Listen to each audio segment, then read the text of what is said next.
Welcome to the Solomon training video for Quick Lace Technology. I'm Pete Cameron, the Global Product Line Manager for Solomon Running Footwear.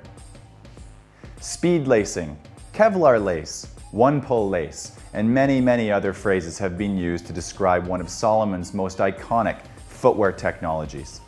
Originally in our cross-country ski boots, Solomon Quick Lace began to show up in our outdoor footwear in the late 1990s. We noticed that athletes were moving faster and faster in the outdoors, and that one area holding them back had to do with their footwear's lacing system. Traditional laces tended to catch, fray, or even come undone amongst technical terrain. They also became heavy when soaked in water, became difficult to deal with once covered in mud. But perhaps there was a better and more efficient way to fasten an outdoor shoe.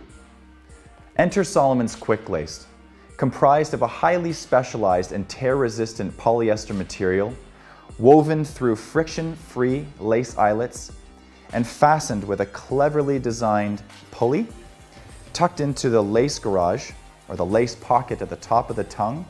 Quick Lace has changed the game for outdoor footwear. With a quick pull, your shoes are comfortably fastened, leaving you with a secure and customized fit. That's Quick Lace technology.